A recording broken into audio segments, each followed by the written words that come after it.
Trade talks for the Montreal Canadiens keep picking up as Chris Johnson and Pierre Lebrun reveal some destinations for David Savard and one very interesting team that we have to talk about in the Atlantic Division. We got to dive into all of what they said in a recent article. Plus, Jesse, we got to talk about Rasmus Bergqvist, the only Habs prospect playing at the World Juniors, and he scores the opening goal of the tournament for Team Sweden on an absolute snipe as Team Sweden does beat Team Slovakia. Oh my goodness. Sorry, Slovak fans. I know there's a lot of you, but that's a beautiful goal. We also got to talk about Ivan Demidov, who lays the body and scores another goal on Christmas Day. As Jesse, his stats in the games where he plays at least 14 minutes, well, they'll kind of blow your mind. Bang! All that coming up on this episode of Habs Digest, and we're just going to dive straight into the good stuff here, and we're going to start with our boy Demidov, and I'll play that full highlight for you guys again.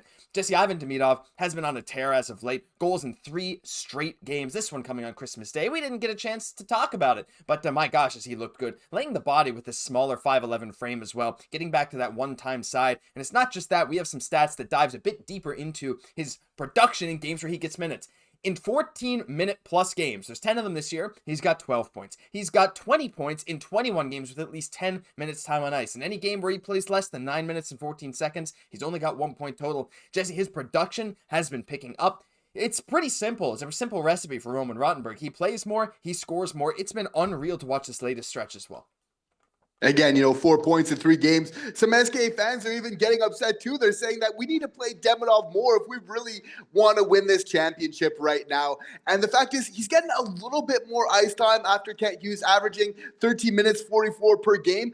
Up a little bit, but again, just all over the place. He was on that fourth line. Ivan Demidov, definitely the best fourth line winger in the KHL Plus. Like what he's doing right now, it seems like he's kind of taking some exception to what Rottenberg said about maybe his strength not being all the way there. Because look how he's able to read this play, Josh. Like how he just kind of comes in. He knows exactly where he's going to go, bullies him on the ice to really just take away that puck. And he's just ready to one-time it from there. We've been seeing a little bit more of that shot from him of late, has kind of been getting highlighted. Like we knew he was a playmaker, soft hands kind of inside, but we're seeing that shot now, like quite a bit with these one times where like Ivan Demidov is making no mistake. Not only is his release amazing, but like his accuracy, he's putting that puck exactly where he wants to put it right now. So, just the amazing play from him is just continuing, but we're seeing kind of the all around, like everything. Ivan Demidov on the forecheck to sniping it, basically everything all in one. Yeah, and that's what I love the most about this right now. And you made a great point about since Kent Hughes and Vinny, they all went over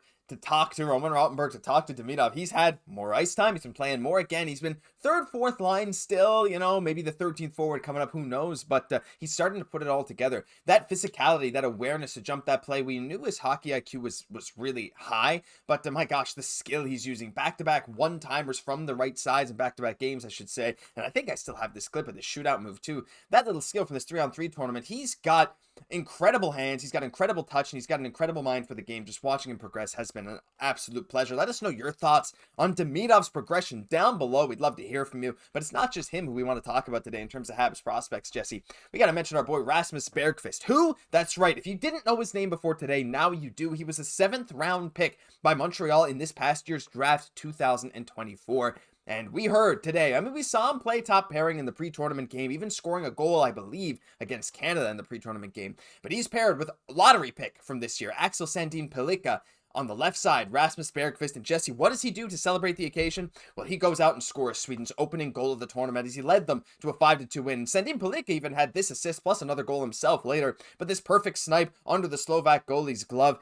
Look, it's hard to get super excited for 7th round picks, but the fact that this guy, he's had a rough year in the SHL. He doesn't even have a goal there yet, but he already has one pre-tournament game, one pre-tournament goal, 1 goal in the tournament already, and he looks really comfortable on the top pairing for Sweden. I know World Junior success doesn't always correlate to next level success, but these are the indicators we're looking for. Not to mention, that shot was really nice.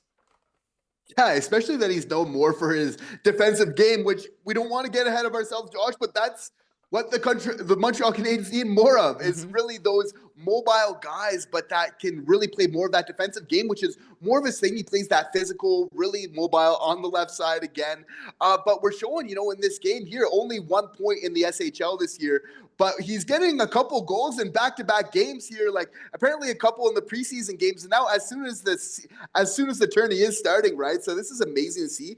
And it's a huge compliment to be paired with Axel Sandin Pellikka on that first pairing. For we know that Sweden generally kind of produces some good defensemen there. So again, he's known as a guy that can kind of complement an offensive guy really well by playing more of that defensive role, but he seems to be doing it himself right now as well, which is just so amazing to see that we're really seeing like, okay, can this guy kind of turn out into something? Obviously, the odds are stacked against him. There's been kind of like the Norlinder plus kind of comparisons already, but obviously the Montreal Canadiens, we know we're trying to work on a little bit of a better job of upping our development, and kind of increasing those chances of success there. So it'll be interesting how it goes with Rasmus Bergqvist here. Yeah, and again, you don't want to get your hopes too high for a guy like this, but I mean, who's another guy that last year we saw step it up at the World Juniors, who ended up being a guy that went from, he might be okay, to I think this guy got a serious future with Montreal. It's Joshua Roy. Again, keep the expectations low. I mean, maybe he'll eventually play in the AHL, NHL. It's way, way, way too early to tell, especially with his SHL production now, but just keep an eye out for him,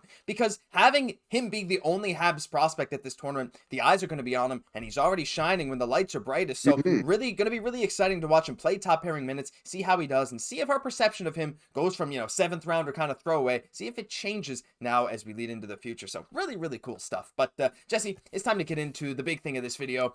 And look, we know trades are coming. We know at this point, after acquiring Alex Carrier, David Savard is likely gone, especially after Pierre Lebrun's report that there have been no talks on contract extensions at all. Seems like this is his last year. There was a recent quote, though, from an Athletic article where Pierre Lebrun and Chris Johnston were diving into potential trade locations for David Savard. There was one team that showed up, and I'm going to show you right now. Chris Johnston said trades between two of the NHL's oldest rivals are exceedingly rare, but this one, with David Savard going to Toronto, could make sense. Despite making significant strides on the defensive side of the puck this season, the Leafs still have some question marks, and he goes on to say, and Savard's playoff pedigree and would give Toronto a level of depth at the position usually needed to go on a long run. He might even slide alongside Morgan Riley and give them better balance from top to bottom, which I find very interesting. I think that says a lot about the Leafs decor right now this season, more than it does about David Savard. Is you look at the team here right now, you got Filip Myers, you got Oliver Ekman-Larsson, you got Connor Timmins on the right side. All of them, yeah, they're solid, but David Savard could really add some depth to them. And I know Habs Leafs trades are very rare, as Chris says, but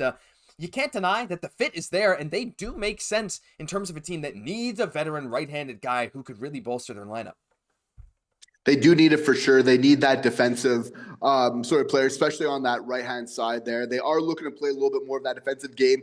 You have to feel like even last year, though, Josh, like with the Toronto Maple Leafs, it's like musical chairs everywhere. Every year, that might be a big part of the problem is just they're not getting a chance to build that chemistry because basically a good chance, 4 or 5 of those defensemen are going to be almost completely different every single year right now for the Toronto Maple Leafs. You have to feel like maybe the forwards buying in more defensively is more of the issue, but yes, David Savard is going to get traded. Where is he going to go? Obviously, the Toronto Maple Leafs are going to come knocking for sure. You'd have to feel like in an ideal world, he'd want to get him, out of the division, out of the conference. Josh, for you, if the Toronto Maple Leafs are giving you a first-round pick for David Savard, are you taking that? Are you taking that trade? I think so at this point. Like, I think a first-round pick for David Savard is probably the asking price, right? And I think if a team's willing to do that, I don't think there's any need for Kent Hughes. And I don't think he's even going to wait that long if he gets that kind of offer to just pull the trigger on it, right? Like I don't think it's going to get into a bidding war where it's going to get significantly more than a first round pick. I think a lot of teams are going to be in if we're talking second or third round picks. It's a matter of whether it gets to that next level. Now, the question then comes down to protections and also, would you charge Toronto a premium, right? Like, I would say Kent would accept a first round pick from a bunch of other teams, Jesse, but like, if you're talking the Leafs here now, you got to imagine Kent might be saying, hey, give us an extra little something as well. Like maybe even a little juicer there, the 4th or 5th round pick to go alongside it. Because I also can imagine that while, Toronto and Montreal, they're not right now in this massive heated rivalry. They always are, right? We always hate the Toronto Maple Leafs. Well, hate's a strong word, but you always like to beat them. Right now, they're not at the same point of their development, right? Toronto's a perennial contender. They're perennial top seed in the Eastern Conference. Montreal's perennially at the bottom for now. But, and David Savard's probably not going to be there long term. Do you think Kent's going to ask for a little more if it's Toronto just because it's Toronto, even though Montreal might not, well, probably won't go up against him in the playoffs with him on the roster?